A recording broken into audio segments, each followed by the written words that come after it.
Assalamualaikum warahmatullahi wabarakatuh.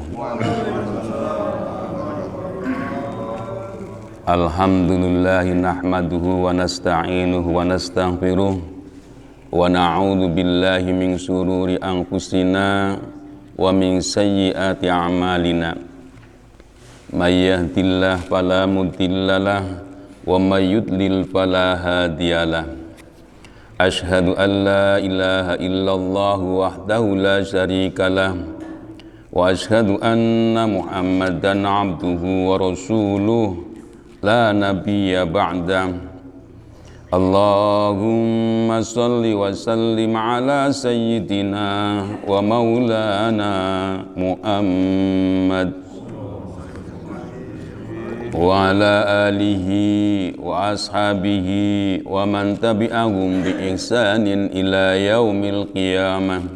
Qala Allah ta'ala fi kitabihil karim, a'udzu billahi minasy syaithanir rajim.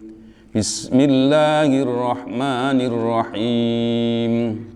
Wal 'asri innal insana lafi khusrin illa alladhina amanu wa 'amilus solihati wa tawashaw bil haqqi wa tawashaw bis sabr. Yang saya hormati para sepuh di lingkungan Masjid At-Taubah, yang saya hormati Ketua dan jajaran pengurus DKM, yang saya hormati Bapak Khotib selaku imam tetap dan sebagai tokoh masyarakat, mudah-mudahan Allah selalu memberikan keberkahan kepada beliau. Tidak lupa hadirin jamaah Masjid At-Taubah, bapak-bapak yang ada di masjid dan bapak ibu yang ada di rumah, yang senantiasa menyimak bacaan ayat-ayat suci Al-Quran di setiap pagi Ahad. Mari kita panjatkan puji syukur kehadirat Allah Subhanahu wa Ta'ala yang telah melimpahkan berbagai macam bentuk kenikmatan, baik nikmat dohir maupun nikmat batin, terutama nikmat iman dan Islam. Salawat dan salam kami haturkan kepada junjungan Nabi besar Nabi Muhammad sallallahu alaihi wasallam yang telah membina umatnya dengan penuh rasa kasih sayang dan contoh yang patut kita ambil di dalam kehidupan sehari-hari. Hadirin jamaah Masjid At-Taubah, seperti biasa mari kita teruskan kaji kita, yaitu surah Luqman ayat ke-10 ya, ke-10. Khalaqas samawat. A'udzu billahi minasy syaithanir rajim.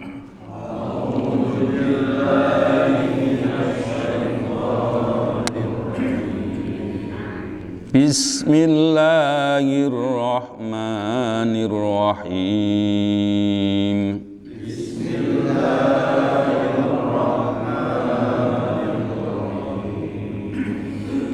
Khalaqas samawati bighairi 'amadin tarawnaha wa alqa fil ardi rawasiya an tamida bikum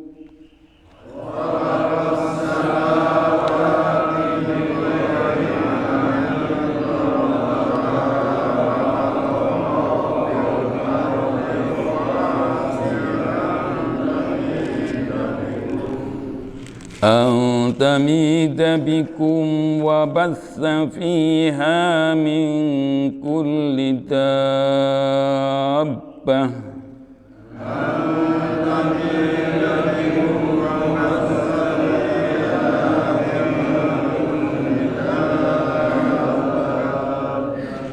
وأنزلنا من السماء ماء فأنبتنا فيها من كل زوج كريم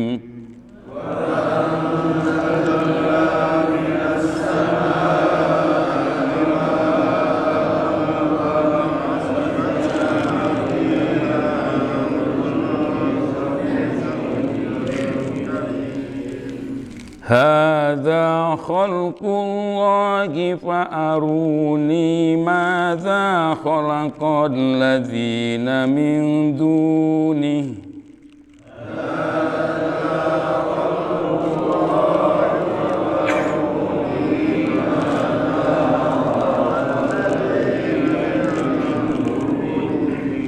balidz zalimuna fi dhalalim mubin.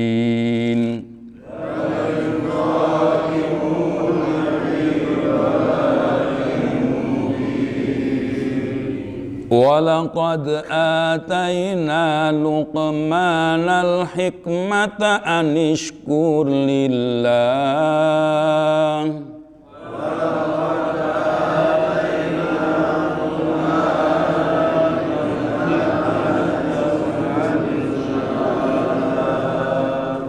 Wa man yashkur fa innama yashkuru li nafsihi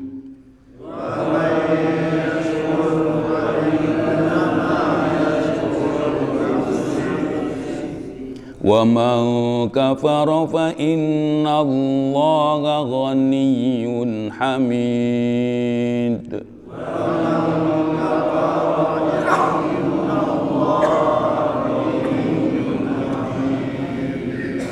Wa idh qala Luqmanu libnihi wa huwa ya'idhuhu ya bunayya la tusyrik billah.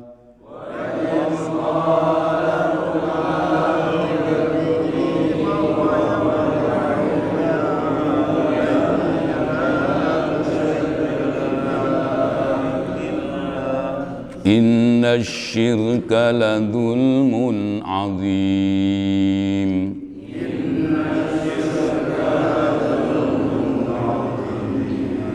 Sadaqallahul azim.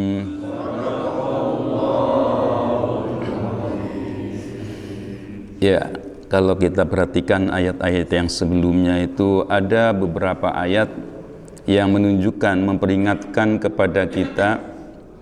Ada di antara mereka itu yang menjual ayat itu ya, menggantikan ayat. Ini perlu diingatkan kembali. Banyak orang yang mengatasnamakan Islam untuk kepentingan politik, terus diselewengkan artinya.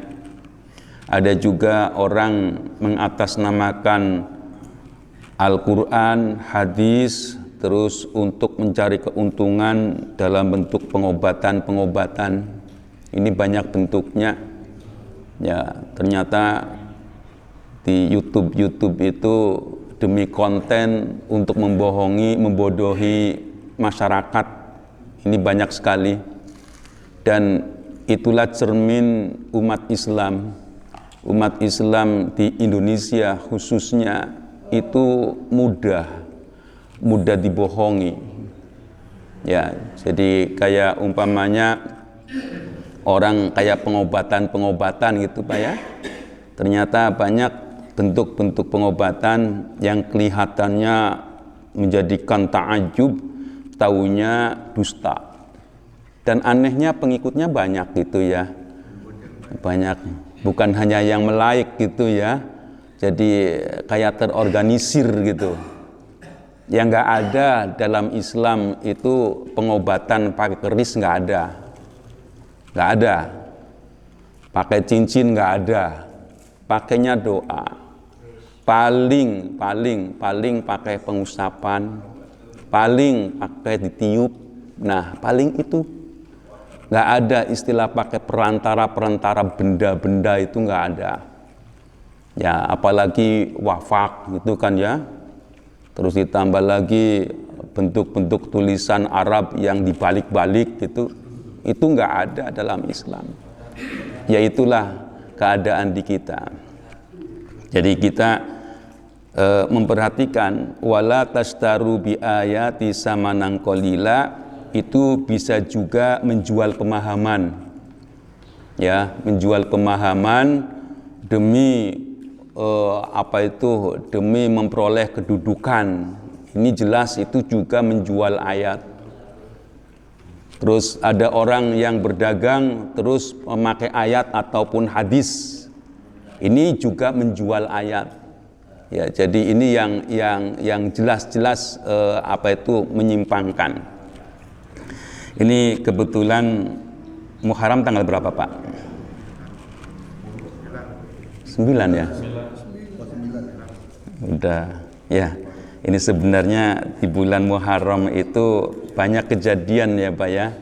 Banyak kejadian bagaimana dari Nabi Adam ketika dikeluarkan dari sorga, terus beliau itu memanjatkan doa dan yang populer gitu. Jadi kedua-duanya memanjatkan doa. Rabbana dzalamna anfusana wa illam taghfir lana wa tarhamna lanakunanna minal khasirin. Ini kadang-kadang dijadikan puji-pujian ya Pak ya. Rabbana ya Rabbana dzalamna anfusana wa illam taghfir lana wa tarhamna lanakunanna minal khasirin.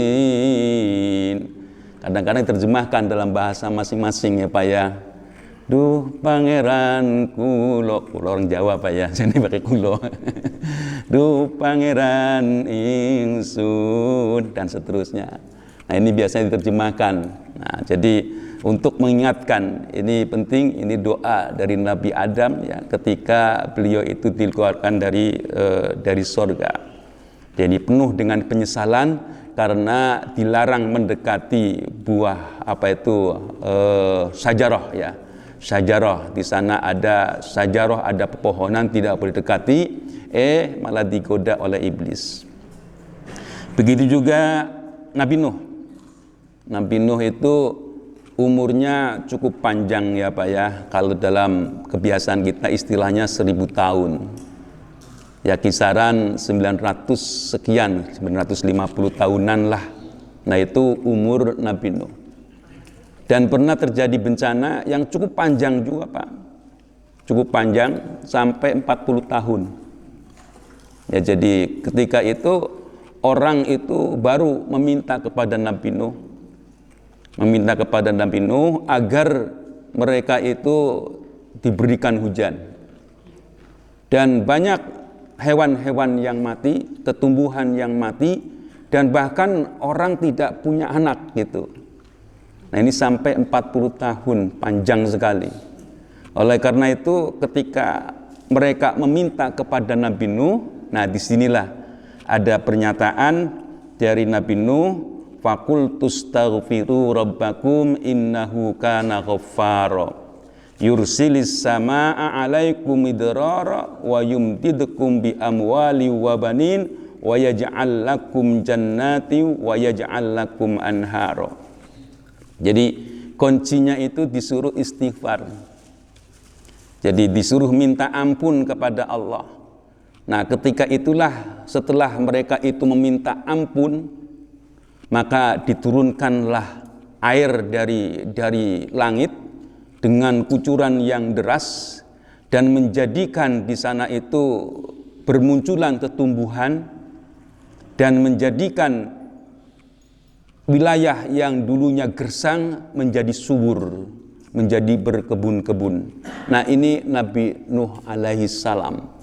Jadi ketika terjadi bencana, ketika terjadi musibah, nah di situ disuruh meminta doa, meminta ampun kepada Allah. Dan begitu juga Nabi Ibrahim. Nabi Ibrahim juga yang terkenal doanya, Rabbana ighfirli wali walidayya walil mu'minina yauma yaqumul hisab. Ini Nabi Ibrahim. Begitu juga Nabi Yunus. Ya, Nabi Yunus ini ketika beliau itu berdakwah, dan ketika berdakwah itu sedikit yang menghiraukan, yang memperhatikan, yang mengikuti itu sedikit sekali. Karena begitu sedikit, maka ada keputusasaan. Akhirnya ditinggalkanlah umatnya tersebut. Tiba-tiba bencana itu datang. Angin, puting, beliung terjadi. Petir, gelagar, geleger. Nah, disitulah mereka sadar bahwa selama ini ketika Nabi Yunus itu memanggil-manggil tidak menghiraukan. Dan ketika itulah mereka itu manggil-manggil Yunus, Yunus, Yunus, Yunus gitu. Nah, disitulah Nabi Yunus pergi meninggalkannya. Dan ketika meninggalkannya, dia menunggang perahu yang sebenarnya jumlahnya sudah cukup banyak. Nah, disitulah kalau kebiasaan orang-orang di laut itu kalau ada sesuatu yang dianggapnya akan membawa sial, itu ada orangnya. Maka dibuatlah undian. Siapa yang terdapat dan kena dinyatakan sebagai pembawa sial, maka dia harus dibuang. Nah, disinilah Nabi Yunus itu yang kena. Dan Nabi Yunus itulah yang diterkam, yang diterima oleh ikan yang cukup besar. Nah, disitulah dalam satu riwayat sampai 40 hari dalam perut ikan. Bayangkan Pak. Jadi gelap gulita. Nah, di sana tanpa ada apa-apa, tidak bisa ngapa-ngapain. Nah, disitulah dia itu berdoa. La ilaha illa anta subhanaka inni kuntu minadh-dhalimin. La ilaha illa anta subhanaka inni kuntu minadh-dhalimin. Diteruskan, dibaca terus. Biidznillah, dengan izin Allah, akhirnya ada rasa, mungkin rasa di dalam mulut si ikan itu ada gatal-gatalnya mungkin gitu ya, terus tersemburkan. Jadi disitulah dia itu menjadi selamat. Ya, inilah peristiwa yang ada di bulan Muharram ini. Jadi kalau dalam Al-Quran itu ada sebutan Syahrul Hurum. Syahrul Hurum itu artinya bulan-bulan yang dimuliakan. Bulan-bulan yang dimuliakan itu Dzulqa'dah, Dzulhijjah, dan Muharram. Yang satunya Rajab ya. Jadi ini ada 4 bulan. 4 bulan ini sebenarnya dari zaman jahiliyah sudah terjadi Pak. Jadi ketika bulan ini, bulan-bulan tersebut tidak boleh ada perang. Dan orang-orang Arab jahiliyah itu mentaatinya untuk tidak melakukan peperangan. Dan di dalam Islam diabadikan. Ya, sebenarnya ada beberapa tradisi yang terjadi di zaman dahulu terus diabadikan. Haji juga demikian. Kayak orang-orang Yasrib dulu namanya itu Yasrib ya, sekarang menjadi Madinah. Itu mereka tradisi melaksanakan ibadah haji. Datang ke Makkah dan disitulah dia itu membaiat Rasul. Rasul, datanglah ke Madinah, datanglah ke Yasrib. Engkau akan saya jadikan pemimpin. Engkau orang yang diperlukan. Engkau orang yang pantas untuk memimpin Madinah dan seterusnya. Nah, itu sebelum mereka mengaku sebagai Muslim. Jadi sudah ada pelaksanaan ibadah haji. Ya kayak Raja Abraha itu tidak suka karena di antara orang-orang sekitar itu banyak yang melaksanakan ibadah haji, mengundang kecemburuan. Ternyata yang namanya Ka'bah itu mengundang keberkahan. Banyak orang-orang yang ingin melaksanakan ibadah. Makanya dalam Al-Quran dinyatakan walillahi 'alan nasi hijjul baiti man istata'a ilaihi sabila, diabadikan. Ada hal yang menarik di dalam bulan Muharram ini, ya di antaranya kita yang pertama disuruh istighfar ya Pak ya, istighfar, meminta ampun kepada Allah. Ini penting mengikuti tradisi para nabi. Jadi pada bulan-bulan Muharram ini kita disuruh untuk bertaubat, untuk istighfar sebanyak-banyaknya. Yang kedua, kita disuruh untuk banyak bersedekah. Banyak bersedekah.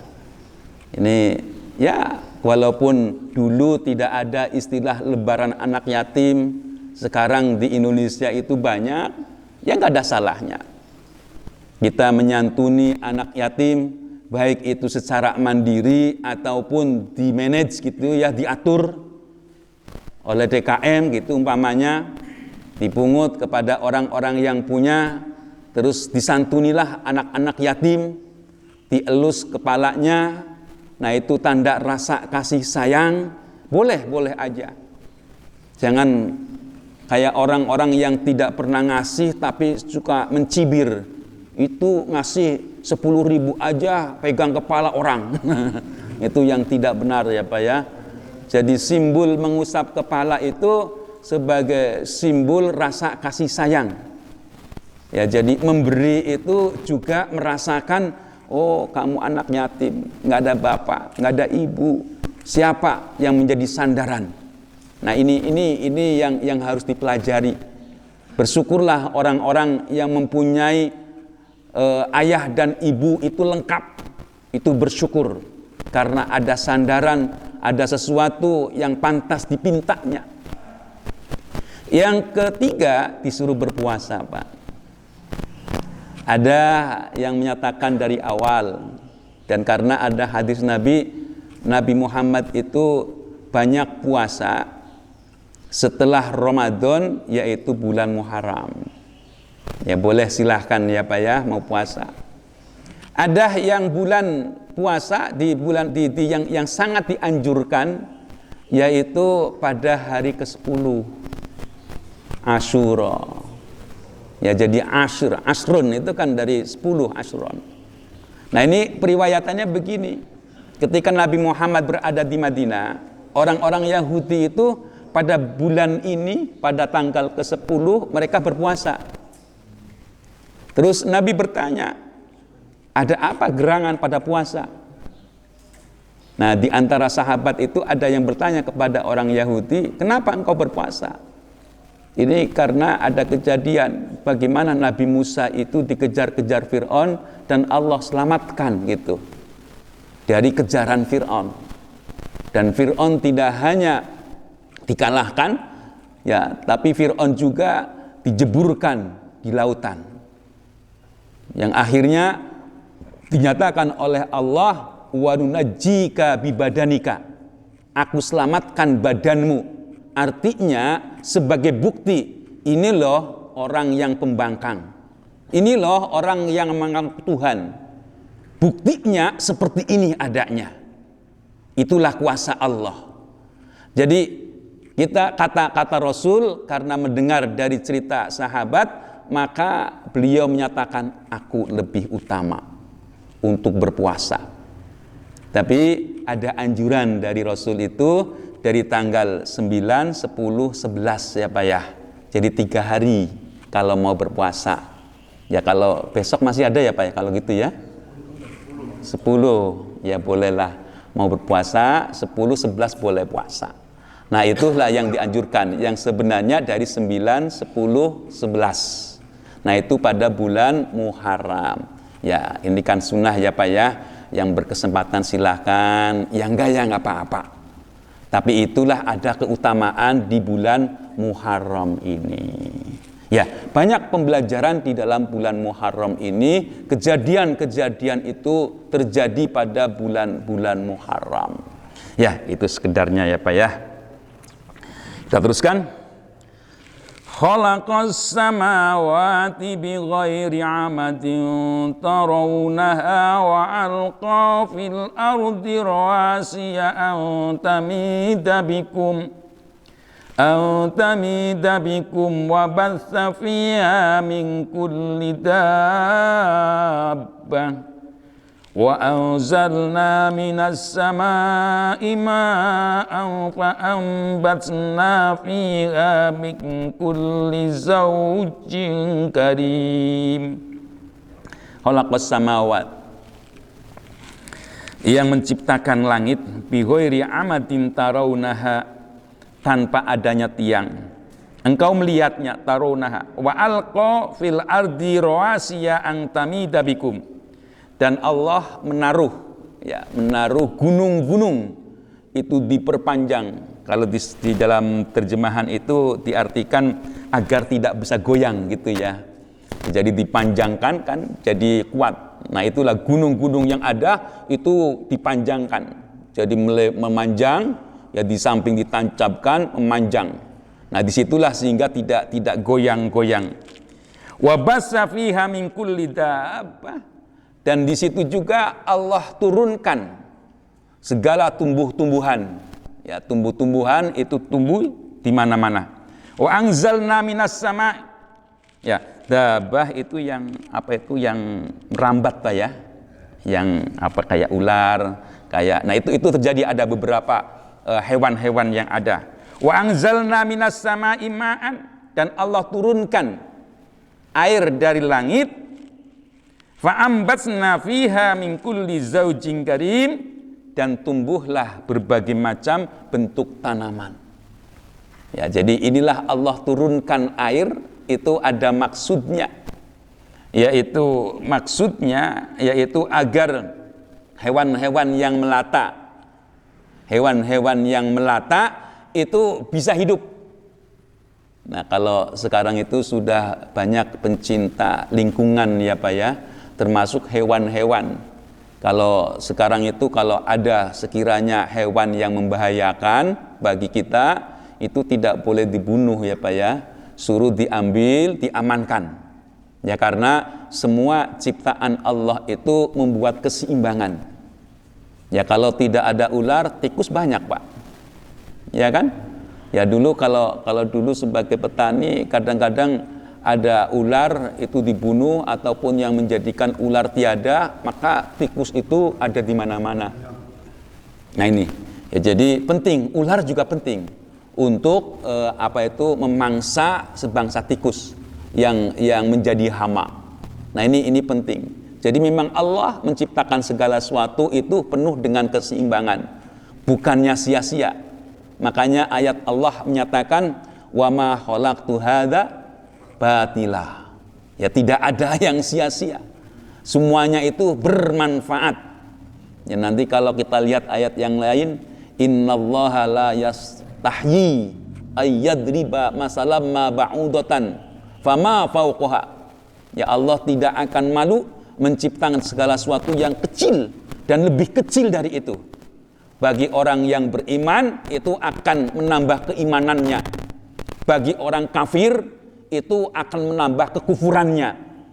Bagi orang yang beriman tentu mengkajinya, bagaimana Allah menciptakan ini semua, bagaimana Allah mengadakan organ-organ tubuh yang lebih kecil lagi.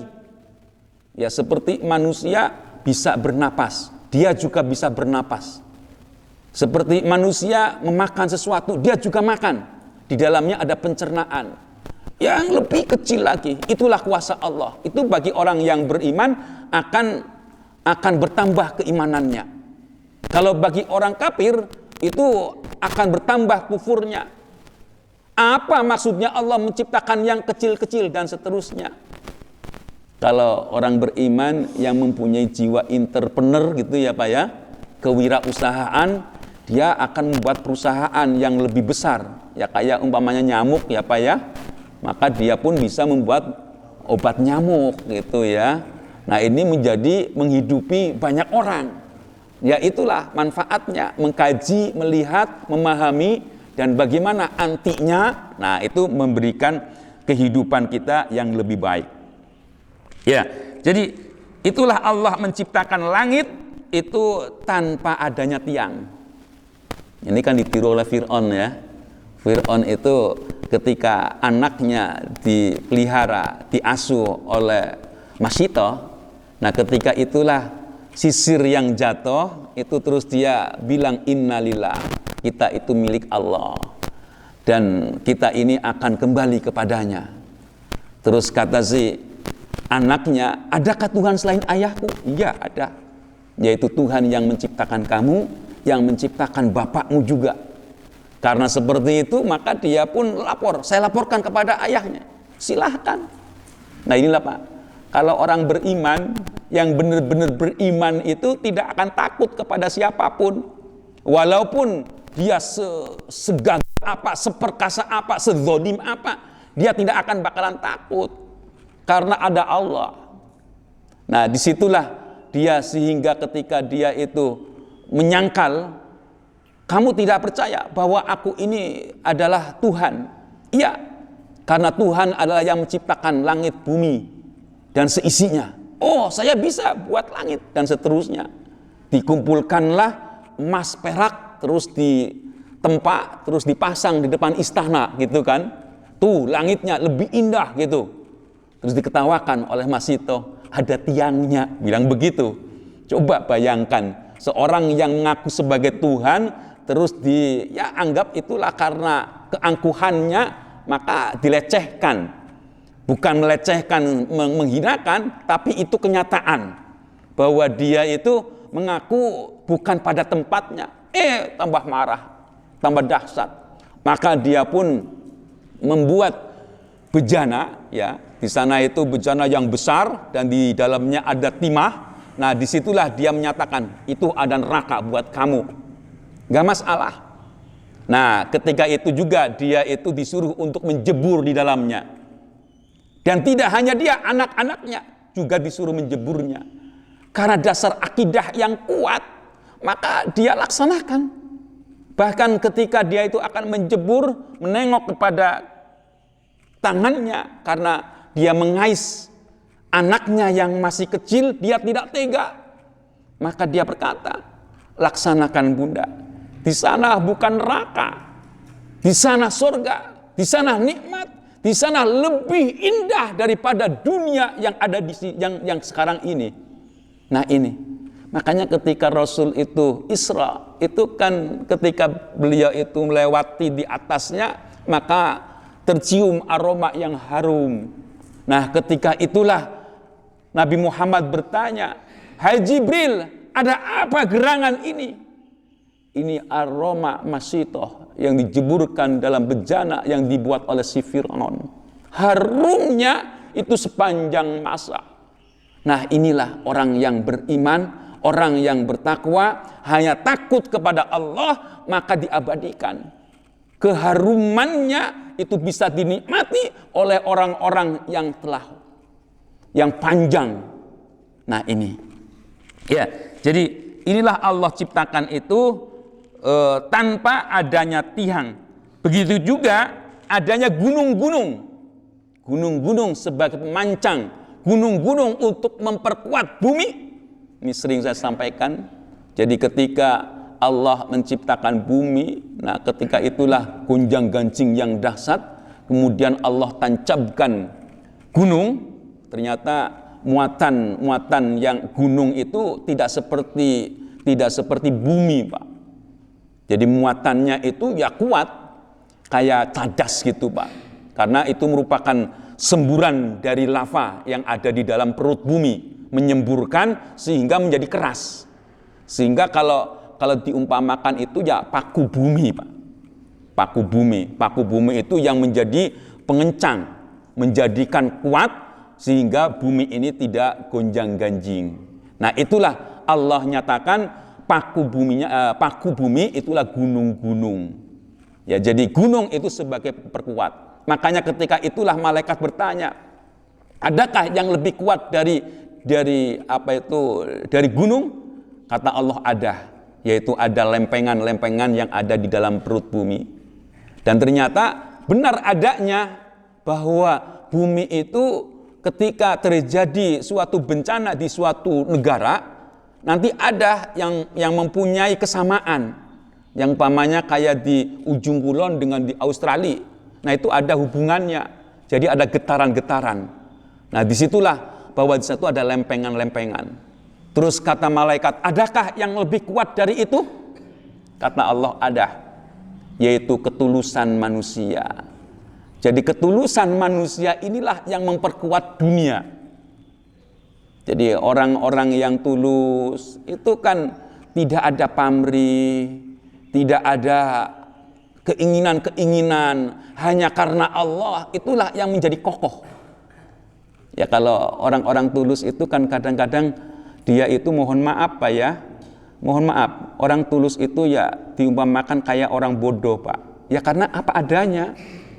Orang itu bangun malam, nggak ada yang ngupahin, nggak ada yang apa, kucruk, ngambil air. Dia nggak peduli. Dia ketika sudah waktu menjelang subuh, dia mandi. Nggak ada orang yang mengiming-imingi apa-apa. Tidak ada orang yang akan berikan hadiah secara kasat mata. Karena itu perintah Allah, maka laksanakan. Orang yang di sana kanan kirinya mencibir, itu ngapain itu orang bangun pagi hanya untuk ke masjid, hanya untuk iktikaf, hanya untuk mendengarkan omongan-omongan si ustadz. Nah, ini ada yang seperti itu. Nah, ini kalau orang yang tulus itu tidak ada pamrih apa-apa, tidak ada ujub apa-apa. Nah, itulah karena dasarnya karena Allah. Orang tulus itu luar dalamnya itu seperti itu. Ya, luar dalamnya itu ya seperti itu adanya. Itulah orang tulus. Ya, makanya Allah nyatakan ada yang memperkuat adanya kehidupan yang terus menerus itu karena ketulusan manusia. Ya, kita teruskan. Hadza khalqullahi fa'aruni madza khalaqal ladzina min dunihi balidz zalimuna fi dhalalim mubin. Hadza khalqullah. Inilah ciptaan Allah. Fa'aruni maka perlihatkanlah kepada kami. Madza khalaqal ladzina min duni. Ini kalau diartikan itu seperti apa orang-orang yang menciptakan selainnya. Maksudnya di sini yaitu orang-orang yang menciptakan, yang menjadikan Tuhan selain Allah. Ya, jadi seperti apa sih kok orang sampai menuhankan selain Allah, mengabdi kepada selain Allah? Itu kira-kira seperti itu. Balidz zalimuna fi dhalalim mubin. Akan tapi orang-orang yang zalim itulah yang menyesatkan, yang nyata-nyata, dalam kesatan yang nyata. Ya, jadi ini sebenarnya Allah itu mengingatkan kepada kita kalau kita itu menuhankan yang Tuhan beneran. Yang Tuhan beneran itu ya Allah yang memperkenalkan kepada kita melalui para nabinya. Jadi bukan Tuhan ciptaan. Jadi kalau jelasnya itu, kalau Tuhan itu ya Khalik yang mencipta. Sekarang kalau ada orang yang mengaku Tuhan, maka penciptaan dia itu apa sih terhadap jagat raya ini? Kalau dia itu mengaku Tuhan, maka dia pun ikut serta membangun, mengadakan adanya langit dan bumi. Kalau dia itu ngaku Tuhan, kok kedahuluan makhluknya itu hanya pengakuan-pengakuannya saja. Atau kalaupun bukan pengakuan, maka itu hanya diadakan oleh manusia. Ya, dinyatakan sebagai Tuhan. Maka ketika dia itu dinyatakan sebagai Tuhan, yang diklaim sebagai Tuhan, itu bohongan. Maka ini menjadikan orang itu tersesat. Jadi orang-orang yang zalim sajalah yang menyatakan selain Allah itu Tuhan. Ya, selain Allah itu Tuhan. Makanya nanti kalau kita lihat di sini ada beberapa peringatan dari Luqman. Saya bacakan. Walaqad atayna Luqmanal hikmata anishkur lillah wa may yashkur fa innama yashkuru li nafsihi wa man kafara fa innallaha ghaniyyun hamid. Walaqad atayna, sungguh aku datangkan Luqman, yaitu Luqman al-hikmata, yaitu ahli hikmah. Anishkur lillah, agar bersyukur kepada Allah. Wa may yashkur, siapa yang bersyukur, fa innama yashkuru li nafsihi, maka rasa syukur itu untuk dirinya sendiri. Wa man kafara fa innallaha ghaniyyun hamid, siapa yang kufur, siapa yang ingkar, maka sesungguhnya Allah itu maha kaya raya. Ini artinya begini, Pak. Ini Luqman itu memberikan peringatan kepada kita bahwa orang yang bersyukur itu sesungguhnya untuk diri sendiri. Ya kayak umpamanya ciri-ciri orang bersyukur itu kan mau melaksanakan perintah Allah. Itu ciri orang yang bersyukur. Maka ketika dia itu bersyukur, ketika dia itu melaksanakan perintah Allah, katakanlah sholat 5 waktu tidak pernah tinggal, maka ketika itulah dia itu membersihkan dirinya. Itu dari zahirnya Pak. Iya kan, beda kan? Kalau orang yang nggak pernah sholat dengan orang yang sholat itu beda. Ya, jadi orang walaupun dia itu di sawah, waktu sholat itu sudah jatuh, sudah datang, maka dia pun bergegas. Setidaknya dia langsung ambil wudhu dengan air yang suci yang berada di sekitarnya, maka dia pun beristirahat untuk melaksanakan sholat. Nah ini, jadi begitu juga ketika waktu asar, maka dia pun terketuk melaksanakan sholat asar. Ketika maghrib, dia terketuk, dan seterusnya. Kira-kira sama enggak orang yang enggak sholat dengan yang sholat? Orang yang sholat pasti dia membersihkan mukanya. Kalau dia itu mempunyai hadas kecil, kalau dia mempunyai hadas besar, maka dia bersihkan sekujur tubuhnya. Lebih bersih mana orang yang sholat dengan orang yang tidak sholat? Nanti begitu juga hatinya. Jangan dikira Pak, hati itu juga membawa aura ke muka Pak. Membawa ke aura ke muka. Orang-orang yang sombong, walaupun dia ngaku sholat, mukanya itu nggak ada orang yang suka. Ya, karena sholatnya itu hanya lipstik, hanya aksesoris. Kalau dia itu benar-benar sebagai seorang mukmin, sholatnya penuh dengan ketulusan, maka hatinya itu terpancar di mukanya. Ya, ketemu orang tercermin, setidaknya uluk salam, assalamualaikum. Di sana mukanya juga bibirnya menunjukkan keceriahannya. Ketemu dengan sama muslim. Ya, kalau ada orang Islam terus dia sih kelihatannya sholat, sholatnya dohirnya saja, batinnya nggak ikut sholat. Nah itu tercermin nanti ketika dalam kesehariannya, menunjukkan kegembiraannya, keceriahannya ketika ketemu dengan sama manusia. Nah ini akan kelihatan. Jadi orang bersyukur untuk diri sendiri. Orang kafir dinyatakan, hei kamu mengingkari terhadap Allah, Allah maha kaya raya.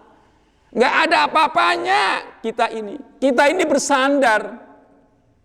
Ya walaupun sesungguhnya kita itu beriman, tidak beriman, Allah tetap mulia.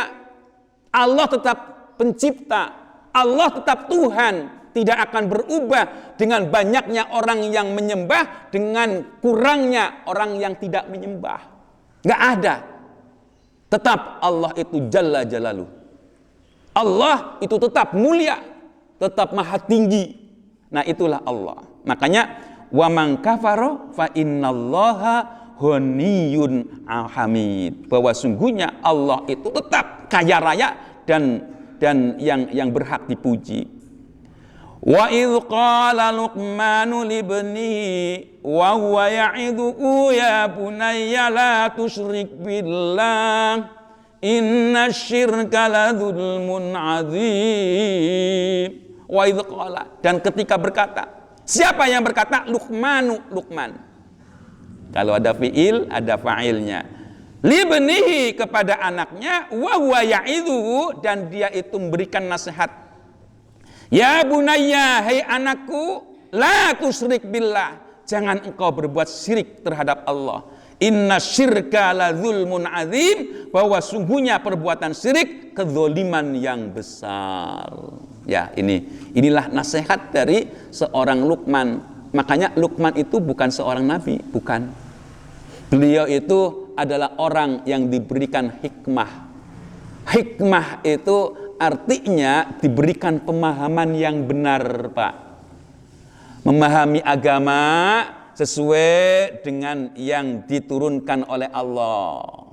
Memahami agama, ya kalau kita sebagai seorang muslim memahami agama sesuai dengan Al-Quran, memahami agama sesuai dengan Al-Hadis.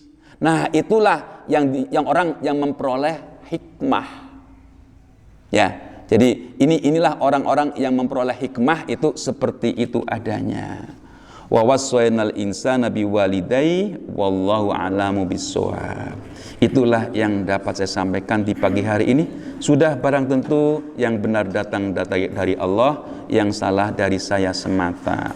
Mohon maaf, wabillahi taufiq wal hidayah wal afu minkum. Wassalamualaikum warahmatullahi wabarakatuh.